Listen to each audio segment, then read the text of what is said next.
Exchange, you'll see their flag, and it's quite, their banner is quite modest compared to ours. But I've been to some places where they're really ornate. Good girl. Yeah, some people think it's a great expense, and other people think it's too much, you know, so. Right, Yeah. right. And we're right in the middle. The only problem with our flags is, you know, those little tassels on the side? Oh, They tend to undo themselves and fall out in your suitcase when. absolutely. Absolutely. We have been known. We have been known. Oh yeah, go ahead. Let's go. Right. No. I think Joni has started screen share. I have to go screen read. Yeah, I don't know why it's not going to the. Bunch of champions. There it is. Ooh, that's good. Yeah, I guess you're going to have to see the whole PowerPoint. Sorry. That's okay. right, I've never done a so- PowerPoint. Get down. Get down. Let's get started. Get down. Get down. Get down, kitty. Carrie? She is finally. I stand up and salute All right. my own flag. Call to order. Welcome to the July 20th, 2020 Jamestown Noon Rotary meeting. Please join me in the Pledge of Allegiance. I Pledge pledge allegiance Allegiance to the to the flag flag of the United United States States of America America. and to the To the republic republic which it stands, And one nation, one nation under God, Under God. indivisible, Liberty and justice for all. Thank you. And now, please welcome Sharon Hamilton, who will give the invocation. Okay, let us pray. Gracious God, thank you for calling us to be your workers. Thank you for the work of Rotary, for a compelling mission and the opportunity to be your hands, your eyes, and your heart as we look to minister to the needs of our community and around the world. Help each of us give freely of our time and our talents. Give us wisdom and courage to do what is not always easy, but is always right. May we see people as you see them, so your compassion can provide the healing touch that makes all of us whole. We thank you especially today for the life and legacy of John Lewis, a true humanitarian who spent a lifetime fighting for justice and equal rights for all people. We need more John Lewises. We look to you, God, for peace in a chaotic world. We need to be constantly reminded that we are your hands and feet. Give us hope and strength, and in your name we pray. Amen. Amen. Amen. All right, visitors and guests. I see William is with us. Joni, I have Netta with me for the TOPSL presentation. You have who with you? Regina Overcash. Oh, I know her. I know her. Can't see you, but The hi. better half. Wonderful. Welcome, everyone. Is there anyone else who's visiting that I didn't catch? Where is William from? It's Bill. Tell me your last name again. He's the president of shoot, just lost it. I'm sorry. He spoke to our group. Monofrax. Oh, Monofract. wonderful. Welcome. Yeah, I'm not sure he's really listening.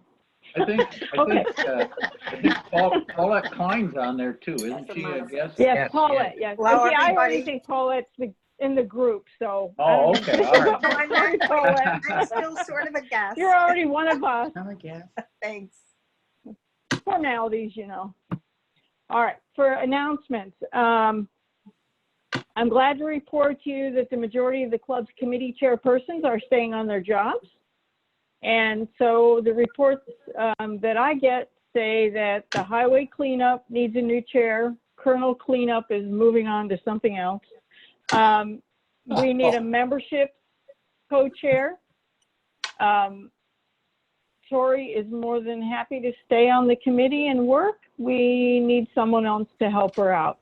So bringing people into the club and helping them stay connected is really your passion. I'd love to hear from you.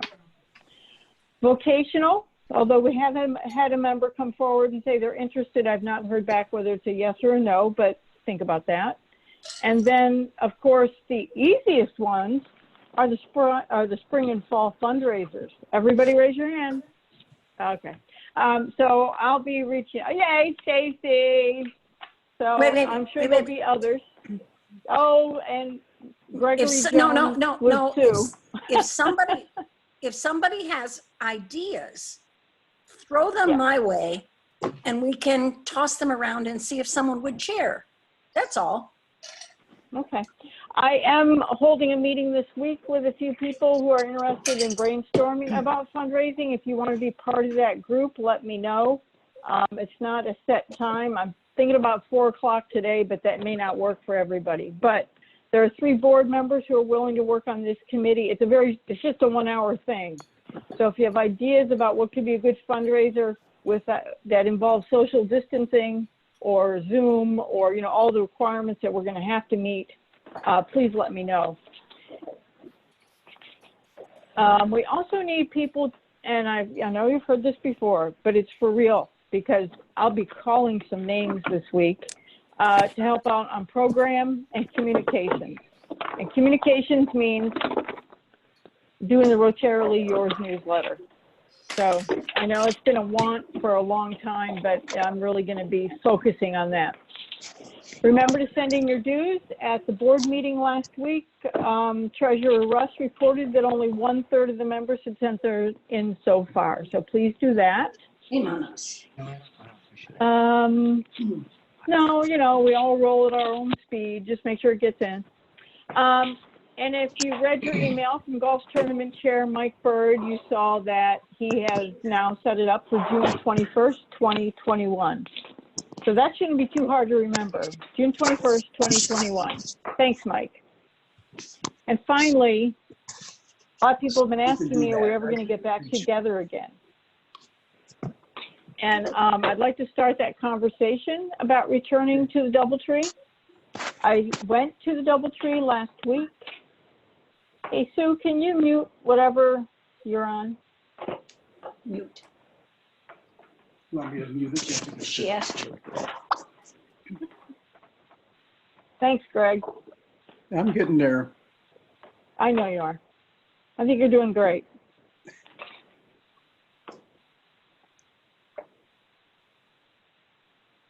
Wonderful. All right. Now I get to listen to me. Anyway, I met with the interim general manager and event staff and sales staff. And they're checking a couple things, like you mentioned, Sally Martinez, about the filter, the HEPA filter. Steve and I talked about that as well.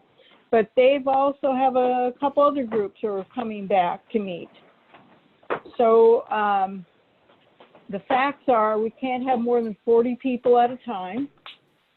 We can be in those big rooms we were in. The cost will be the same. The food will be plated. There won't be a buffet. And we'll have to do an advance reservation. So you'll have to let us know through the website, probably the Friday before the Monday meeting, that you're coming. And then you will pay for your meal at that time as well. And that's what we end up paying them as well. They can they can help us out by doing the Zoom meeting.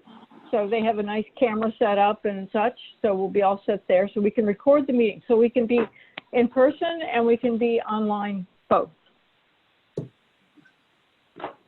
I think I got everything there. So I don't know when we want to start this. As early as September? I'd like to hear your thoughts on it. If we can talk about it today, we can talk about it next week. We could do an email back and forth. You could send me your thoughts and I could put them all together and send them out to the group. I'm not sure quite how to have a gigantic conversation with possibly up to 50 people without being in the same room. So I thought we were going to, Joni, I thought we were going to send out a survey. Okay. All right. Isn't that what we thought with the board? Yeah, that's right. That's right. That's a good way to do it. So I'll do that this week. And I understand if there's some of you who are like, I cannot possibly come until this thing has a vaccine. That's perfectly fine. That's why we're going to keep doing Zoom meetings. But we don't want to lose anybody, and we don't want you to be uncomfortable. So that's where we are with that. Okay. Any other announcements? No? Okay. Joni? All righty. Yeah. Just a message about the dues. I got a notice that I hadn't paid, and it was paid in June, but sent to a different PO box. We have a new PO box. And so Russ checked, and there are several checks at the old, Christie, I guess, had the old post office box. That might be part of the delay. Yeah, you're right. You're right. Well, I think they're on top of that right now. So good. Thank you, Becky. Joni? Any other? Yes. Go ahead. I'll just announce that the Literacy Committee had a wonderful Zoom meeting. Yes. Thank you to Sherry, who helped set that up. Yeah. And the first thing off the block is we are working with the Jamestown Public Schools on their LEAP program. And we have 8 volunteers from the committee who are going to be reading books, have them recorded, and they're going to be going out in packets to the students in preparation for the upcoming school year. And we have other things in the works as well, but that's the item that will get happening pretty quickly. So thanks to all the committee members. Yeah. Good job, Diana. Thank you. Thank you to all the committee members. All right, I'm going to ask everyone to mute themselves except for Sharon Hamilton. She is our Rotary Y today.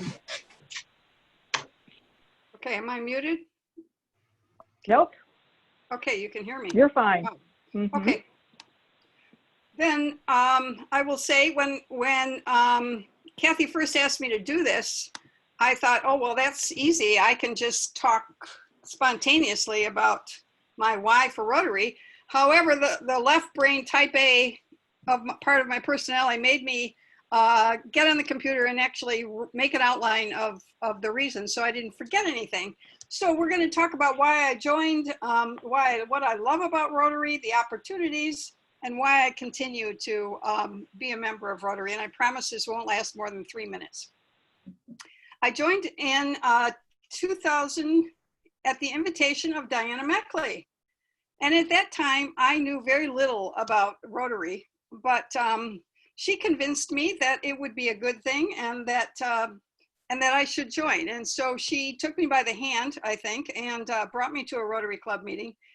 And in the end, I joined Rotary to meet new people who are all involved in our community and to hear from speakers about what's going on in our community. That is so important, I think, for all of us to hear about all of the kinds of things that are happening in our community. And Rotary allowed me to get involved in volunteering in new ways. What I loved about Rotary was the many options for involvement. I can remember when there were 22 plus committees for Rotary. It's a really big club, which I appreciate, which of course, therefore brings in lots of people. But we, I think, are one of the few clubs that has never, as far as I've been a member for over 20 years, and I don't think there has ever, I know in my tenure, there has never been a Rotary president that has had to serve for more than one term. And I love that about Rotary. I love it because each new president brings with them new ideas, a new focus on what's important to them. And it's fun. It's fun to see what other people are thinking and how they want, what they want Rotary to focus on. And it usually allows new ways to, again, to get to know Rotary. Another thing I love about Rotary is the four-way test. I love it that during our our orientation, it is stress, the four-way test. Is it the truth? Is it fair to all concerned? Will it build goodwill and better friendships? And will it be beneficial to all concerned? I love it that we are oriented in that message and that that's what Rotarians are all about. And that several times a year it comes up in what we're doing and what we're saying and the messages that we're sending to our communities. I love Rotary because of the opportunities that it has afforded me. I had the privilege of being president during the 2013-14 year, and that allowed me to be a part of some very high-level training. And I was really impressed by going to Toronto and being part of their training. It expanded my knowledge and my appreciation for what Rotary does around the world and even in our region. All clubs have their own personalities. They all have their own focus and things that they do. But what I learned was that we have the best Rotary. We do. When I went to those clubs and heard about all the kinds of things that we do, boy, I could check mark off that we do all of those things. And I think, I'm not sure we get recognized for all the good we do.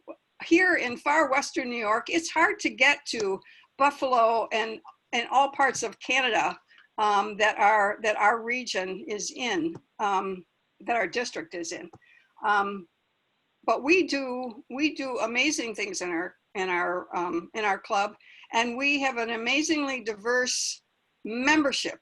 And by diverse, I don't, of course, mean color, but I mean men and women in all ages. A lot of clubs lack that. So that's a cool thing about our club. Let me look at my list again.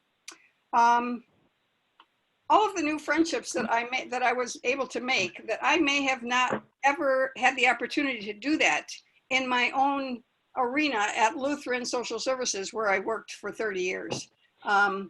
So coming together as a group of leaders for lunch once a week was a genuine opportunity for me to get to know so many different kinds of people. And I have to say that one of the really cool things and one of the blessings that I have received from Rotary is hooking up with the Troxels. Now I know that they're speaking today, but I mean, their mission and their involvement in Rotary really motivated me to get more involved with them and in their kinds of mission work that they do around the world. I would venture to say that we are one of the few Rotary clubs that has somebody or a team like the Troxels that travel around the world and can make sure that the projects that we support are really in place and doing exactly what we wanted them to do or gave our money to do. And so I just really appreciate the Troxels, and that certainly is one of my highlights of Rotary. Why do I continue to stay involved in Rotary? Now that I am retired, I would say it's still because I want to stay connected to our community. I still want to hear the programs that we have. I still want to interact with all of the different people that are involved in Rotary.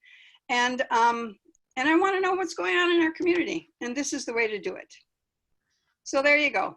Here's my Rotary minute or two or three. Thank you very much for the opportunity. Thank you very much. Thank you, Sharon. Whoops. You're welcome. Can you hear me? Okay. All righty. Let's move on to Happy Bucks. Anyone have a Happy Buck? Remember to unmute yourself. Nothing good happened this week to anybody at all? I'll throw in a happy buck. I'll throw in a happy buck. All right, Diana. For the Great Literacy Committee. Cheer, cheer. I'll put in $10. A buck for every committee member. Wow. Thank you. Anyone else? Greg, are you trying to talk? I can't tell what's happening.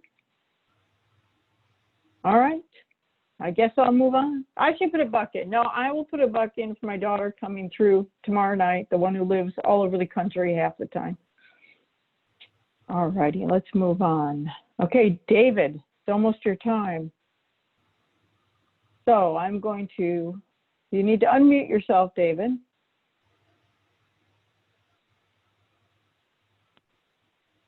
I want to Unmute say, yourself. I'm going to There say, you go. I want to say a few things about David before he talks. Oh, well, can go do that. for it, Jim. Okay, all right, thank you. As Sharon just mentioned, I have the pleasure of introducing those people who have been charged with traveling the world and making sure that our Rotary Club stays involved. David has been a member of our club since 2011. In 2016, David was recognized as Rotarian of the Year for his work, along with his wife Marissa, in international projects on behalf of our club. David and Marissa have a long history of philanthropy and project planning for developing countries. They also make a habit of visiting and getting involved in all the projects or all the programs that our club funds overseas. They live here in Jamestown during the summer months and in a small beach town of Chiam, Thailand in the winter. And I don't know if any of you are familiar with that small beach town, but David included a picture of an email that he sent me. And I'll tell you, if you ever have to be self-isolated or quarantined, I think that's the place to be. It's in the Gulf of Thailand, and I'm guessing about 100 miles south of Bangkok.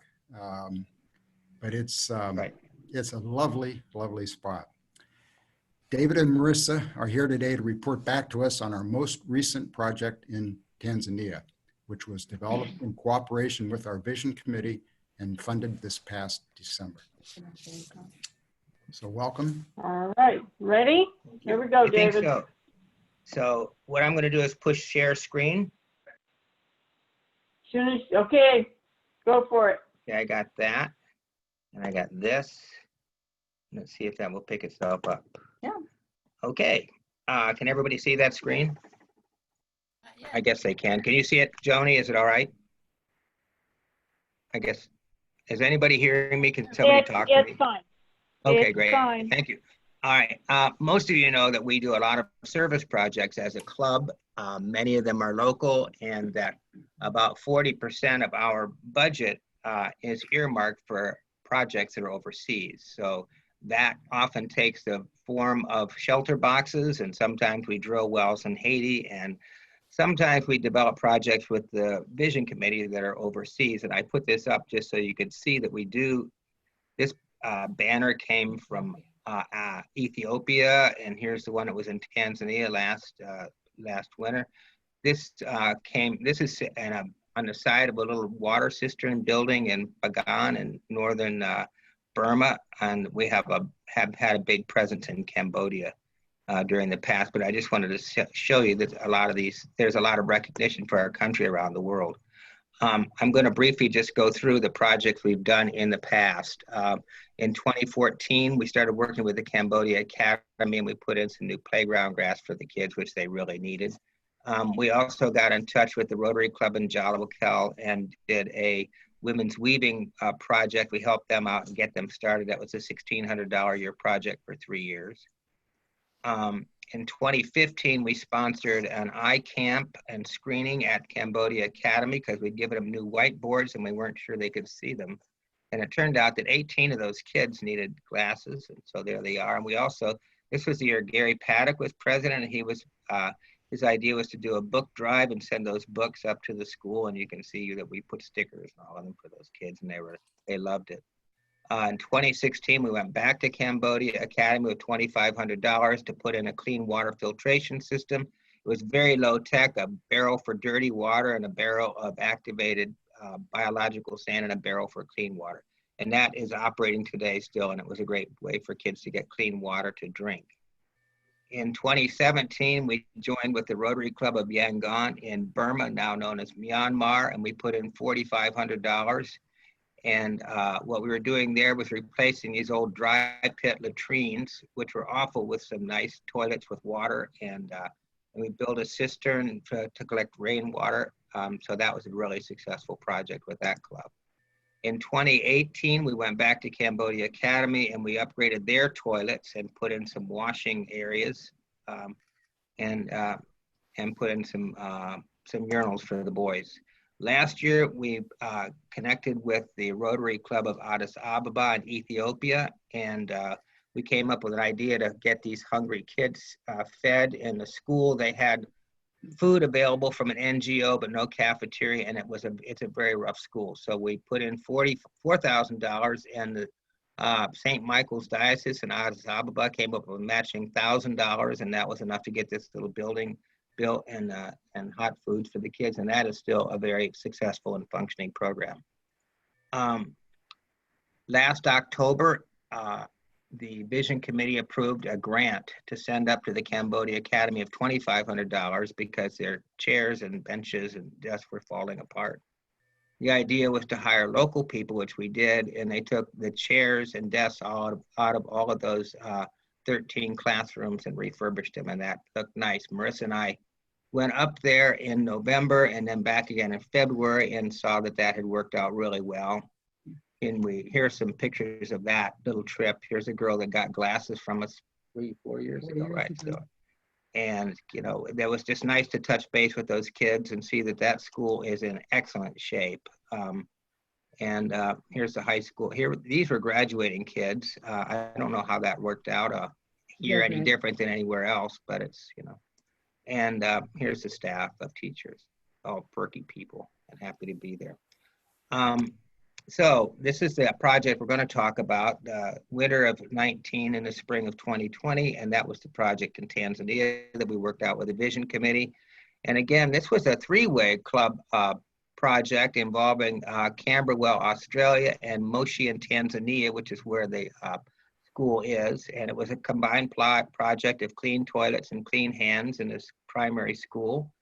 And we put in $5,000, and Camberwell put in $5,000, and the Rotary Club of Moshi participated by overseeing the funding and making sure everybody got paid. So we were in Bangkok at the time, and we took this Oman airline flight to get part away there. That got us as far as Muscat, right? And of course, when you get on the plane, everything is in Arabic. This is in Arabic, and the little graphics about the oxygen masks on, it sort of has that Arabic look. I thought it was fun.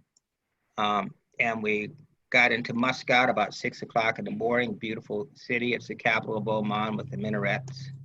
And we had to hang out in that airport for a couple of hours. Had McDonald's. Yeah, it was great. And we actually met these women here and had breakfast with them. They wanted to practice their English. And yeah, we didn't have any Arabic. No. Okay, so we got on a plane there and flew down to Nairobi, which is a long, bumpy ride. We got into Nairobi late at night and changed planes and went out to, this is where you get outside and walk into the plane. And I noticed looking on the outside, we were so pleased that they have flight recorders there. And not only that, but you know, if they can't get to them right away, there's this dotted line around here. It just fills you with confidence. But so we knew that we were on a good airline. And we got into Kilimanjaro Airport very late. So now this is called Kilimanjaro Airport because Tanzania is basically dominated by Mount Kilimanjaro. Everything there is like that. So, so the next morning we checked into our hotel, and this was the view from our breakfast place. We were very lucky because this mountain doesn't show that often. And we also said a little prayer for Dr. Grace. Yeah, that's right. This was Tim Grace's last mountain climb. Right. So we met our team. This is Carrie Frost, and she is from Camberwell, Australia, and she does a lot of work in Moshi.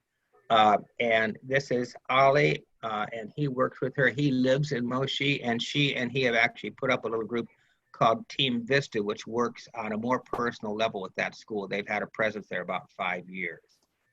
And this is the Rotary Club Board of Directors of Moshi with the flag exchange. I don't know if you can see that. I guess you can.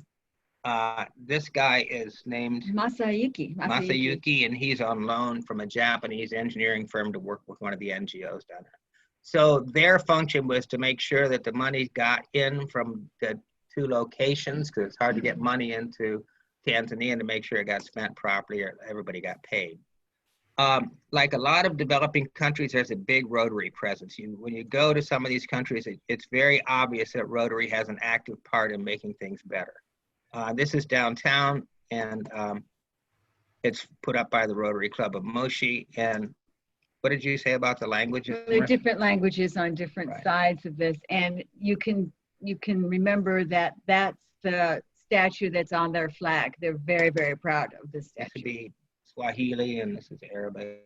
So a lot of these, Moshi has about a 2 square block area of real urban looking stuff, it was like maybe a town in the 1950s in America. And then outside of that, all around is markets, which kind of you see all over the developing world. Markets make it work. Here are women carrying things on their head. And this was interesting because 40 years ago when we were in Tanzania, there was no plastic. These pots on their heads would have been clay pots.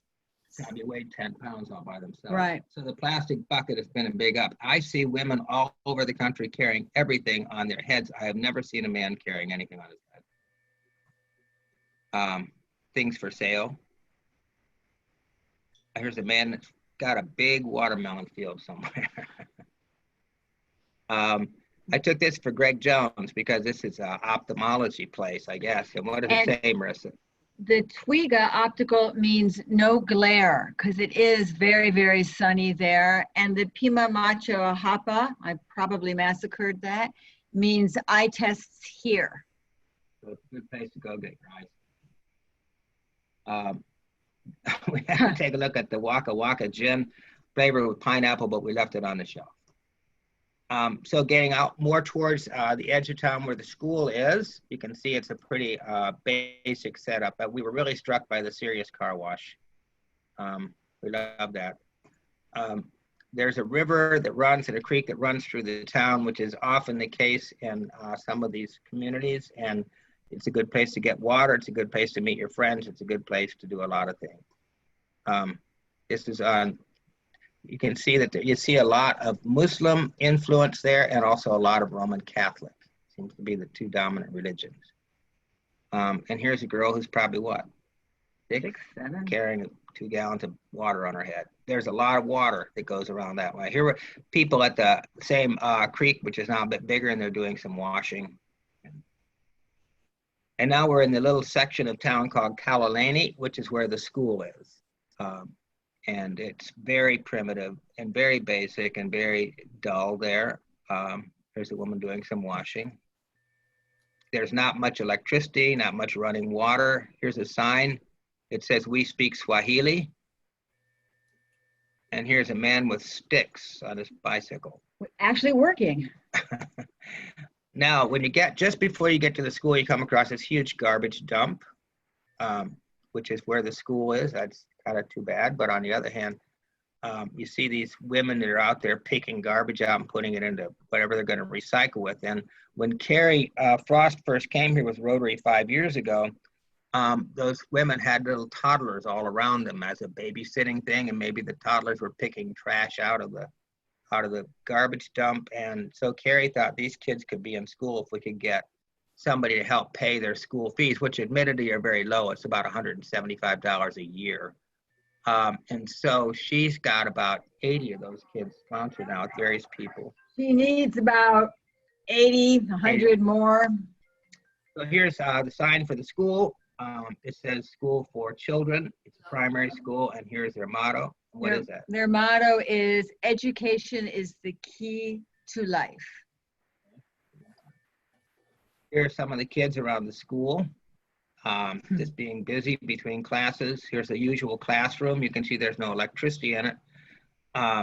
It's okay. It just looks so typical of a lot of the places we work in. The teacher.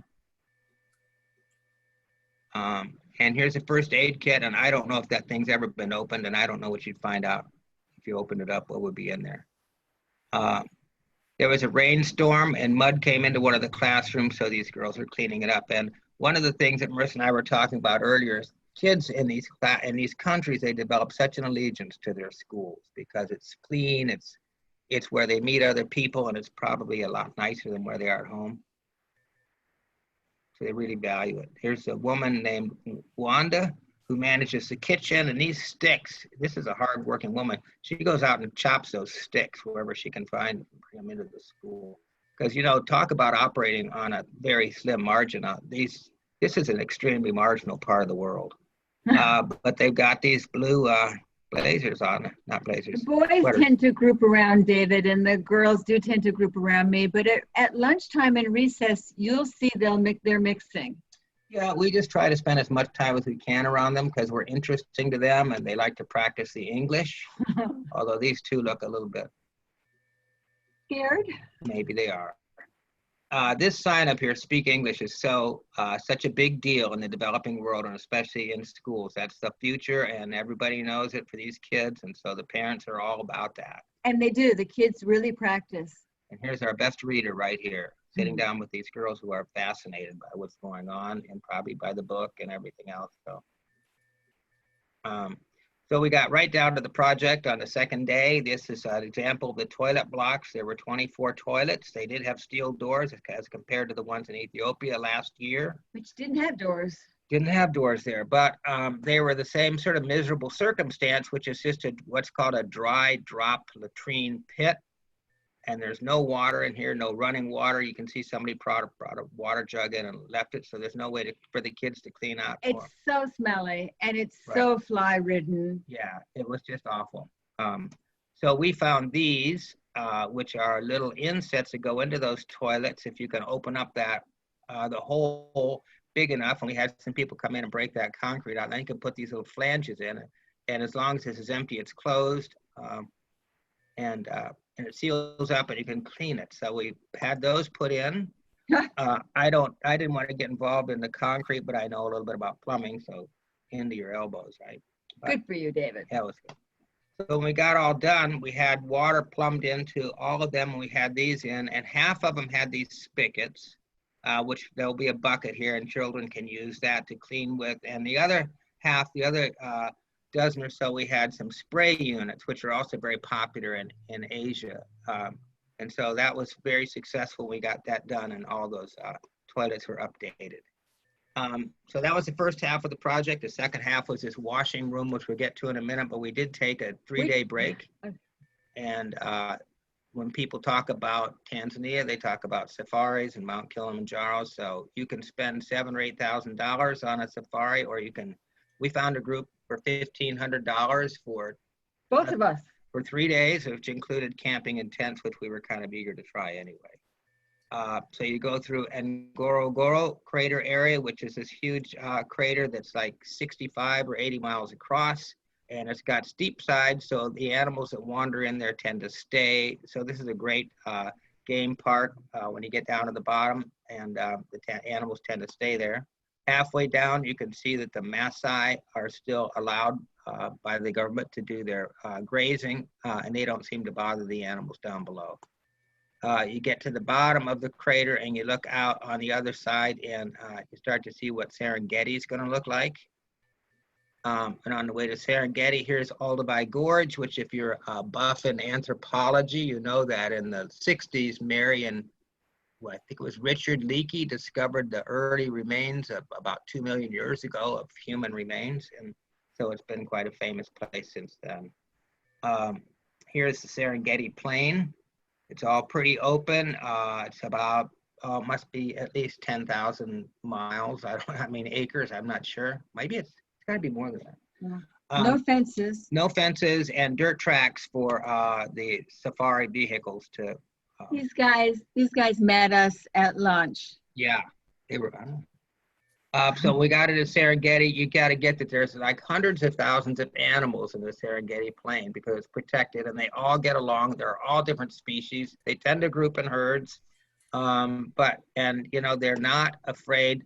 Well, here's the safari vehicle. The top pops up and has big windows down below, and there are about 6 people in each vehicle. So it's great viewing. You have these really professional drivers that will take you to where they know that the lions are going to be behind these bushes or whatever. Here's Marissa enjoying camping. Camping is really fun. The toilets are about 100 100 yards away. Our group of 7 decided that we weren't going to do showers for the time we were there because the elephants were grouped around the showers and they were bashing down the trees. You're not allowed to, once you're in your tent at night, you are not allowed to get out. The night that we were there, the Cape buffalo came down and we heard them snorting and might have been 200 or 300 of them. yes, it was scary. These animals look kind of close up, but I have a 700 millimeter lens. So here's a lioness. It's tribute to the Lion King. Giraffe. So we spent 2 or 3 days just driving around and camping and seeing everything. We wanted to see the big 5, which we did. I don't even know what the big 5 are, but we saw them. Here's a lion. Amazing birds. This is a cheetah. And so just no fear of coming up to the vehicles because they don't recognize it as something dangerous. Here's leopard. A leopard. I love this guy's eyes. So lots of animals, but it is a food chain there. Here's a leftover rib carcass, and that because there are prey and there are predators. And so that happens there all the time. But the overall sense of the place is it's very peaceful and clean, right? Yeah. So at the end of that, we had a well-deserved beer. A couple bottles of beer and headed back to Arusha and Moshi to finish up the second half, which was the washing house. Here's just more Rotary. You see that all over the place. So we got back, and here was Carrie, and the foundation walls were in, and some of the other walls were up here, some of the children. Now, this is the washing house area so that's, if you see back here, there are the toilet doors. So the idea is to walk out of the toilets through 2 doors, one for boys, one for girls, and you walk through a sort of a galley with a dozen or so water taps and soap in bags, and you can wash your hands because, like I said, they have a big problem here at this school and other communities with diarrhea. And later in life, when you're in your 20s and your liver starts to swell up and you don't know why, it's a worm and some other things that have gotten in there early in life. It's very difficult to treat. This was the foundation when we were out of town. They went ahead and started the foundation and the crushed rock and the floors. Oh. And this is Maria, and it just happened the day we were there. Her mother was coming in to say that they could no longer afford to have her in school. So it seemed like God's way of saying we should sponsor Maria, and so she's now our daughter. We went out to, and she walks 2 miles in the mud to school, and I think that's her toe. So we walked out to her place to meet her parents. She now has new shoes. And this is where she lives, on the edge of town. This is their home with the kitchen. This would be cooking, some sort of cooking thing, and pots and pans here. And so we met their family. They were so joyous. Yeah. The man. This is the grandfather. It's the grandfather. Yeah. It was just lovely. This is Maria right here. Right. So everybody was happy. That was a good thing. It ended up very nicely. So that was us and our first sponsored African child. Meanwhile, things continued at the construction site, and the kids were kind of curious to know what was going on, and a lot of them were sort of in on it from the beginning, so they would come over and look and hang out, and we'd spend some time with them. I noticed outside the school was a spigot, and it's like a watering place, and kids would come, these kids are not in school, and they would come and fill up water, and it's just water, carrying it all day long to these places. So they have access to water, but they don't have running water. So this is one of the galleys getting more and more finished, and we're spending a lot of time with the kids and meeting some of them, and meeting again with the Moshi Club. They came down several times and met with the principal. This is Mustafa and his mother. There is no father on the scene. His brother is dying right now. So this was number 2 kid. Well, you have to have a boy if you have a girl. Okay. These are Mustafa's neighbors, and they don't go to school, I'm pretty sure, but they were happy to see somebody coming out, giving them that. Look at that thing. Now you see how it's going to work. In the back, this is from the toilet section. So girls walk in here, boys walk in here. It's like a processing station. You wash your hands off with soap and water, and you go out the other side. You can see how it's shaping up there. This is towards the end. And I think this is our last picture, and these are kids, and they decided to send us this picture the other week with our sign, and it looks like everybody's clean. This is the principal of the school, and I think he's with the Moshi Rotary Club. Yes. So that is our presentation, and I think it was a great project. I think our club should be proud of that, and it was, and we had a lot of fun there, and we made some great friends. The last time we were in Tanzania was 40 years ago, and it's a tremendous change in that country, and for the better. Now, am I going to hit stop share, Joni? Yes. No, yes, stop share. Stop sharing. All right. Okay. Do we And have any then time we're- for a question and answer? And wait, yes, you will. And then when you can send it back to me if you'd like. How do I do that? You look in the participant list. I don't know where to, At the bottom of the let's see. Okay, participants. here we go, yeah. Click on participants. And hover over you find and my say name more. in the list. Yeah, Make host. Are you ready? yep, I'm ready. I'm gonna catch. You're done. I'm out of business. Yeah, no, I wouldn't go that far. Okay, thank you. That was wonderful. Thank you. Everybody unmute yourself and give me a hand. Great job, great job. Well, it was a great project, It so was. nicely done. Yeah. If anyone's yeah. interested in sponsoring a child for $175 a year, see me. Yeah. Never stop studying for education. Yeah. Okay. Does Who has anybody want? questions? Who has questions for David? Okay, Greg has, or Sue has a question. How many kids are you sponsoring? Just 2 from Africa. Yeah, And but how also- many, well, and how many one- and- total? We have 3 right now. Yeah, we don't have a lot right now. We had a lot of them at Cambodia Academy, and they've graduated. So. Right, right. Is that how long I should remain with Oi Bore? I have a student in Africa, at the Cambodia school. Yeah. And what grade are they in? Ooh, You'll get a can't- note when you'll get a note saying your students graduated. Do you want to re-up or do you want to do? Okay, very good. Great. Thank you. Kind of. Thank you. Sure. Okay. Any other questions? Oh, Sharon has a question. David and Marissa, you travel all over the world to all kinds of countries that have all kinds of food and water. What do you eat and drink while you're in all these different places? How do you stay safe and well? We drink bottled water. The water was called Kilimanjaro water. And we eat local We're food. pretty light eaters. We eat a lot of, And you do get sick. yeah. I mean, when we were up in Burma 2 years ago, I got cholera or something awful, and I was in the emergency room down in Bangkok for a few days. So He was sick enough that I was making negotiations with God. So I mean, you do get sick once in a while.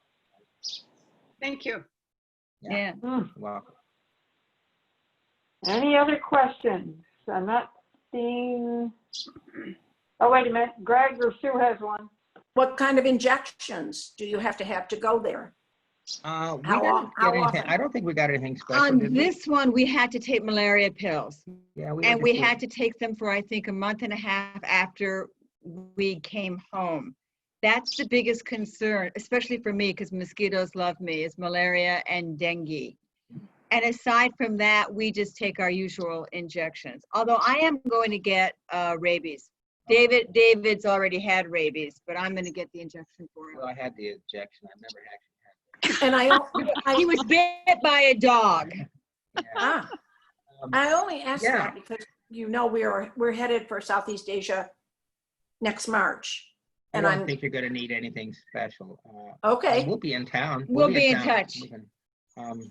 So it was a great project. One of the nice things about working with these Rotary clubs on the backside is they are always so thrilled when we come into town and to help them out with these projects. And so that we've made a lot of friends around the world this way. And especially in the Rotary Club, we'll be invited over to someone's house for dinner, and they're going to be very, very careful about what they feed us. Goat. We ate a lot of goat. Goat. And how was it? Delicious. Yes, tastes like goat. Randy, yes. David, Marissa, what's next? There's always a what's next with you guys. So is there a Well, what's we next? are actually in contact with the Millennial Sunrise Rotary Club of Karachi in Pakistan. And they're pretty short of money, and they've got some children in some schools and some women's groups they'd like to talk to us about. So we're kind of working that out by email, and nobody knows what the travel arrangements are going to be next November and December. But that's probably where we're going to be next. We will stay tuned. We'll stay That's tuned. right. Thank you. Well, thank you very much. Any other questions? Bravo. Thank you. Bravo. Well, I'm Absolutely. glad that worked out. I was a little trepidatious about doing a Zoom meeting and getting all that together. It's Great. hard to do Perfect. that. We have thousands of pictures, and to try and get them down, hard. Yeah, hard. Well, you look like a pro, David. You look like Well, a you pro. know, this is Rotary Club's work, so everybody should take a bow on this one and be ready for the next one. Thank you. Thank you. Thank you. so much. Thank you. Call me, And I get a David. free lunch. Yeah. Thank you, David When and is that Martha. coming? As soon as we get back in Okay, face to face, I guess. yeah, right. Okay, next week our presenter is going to be John Schmitz. He is Chautauqua Institution's archivist and resident historian.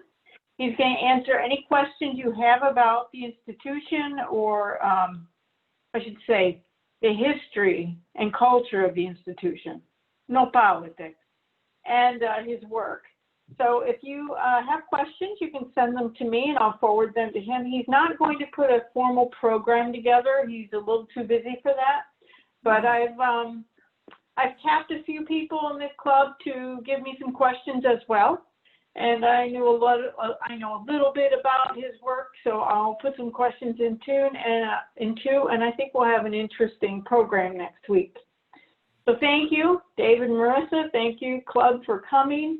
And I'll try to get a poll out to you in the next 10 days about meeting in person. And with that, I say have a great week and we're adjourned. Wonderful. Bye. Thank you. Yay, Sherry did her job.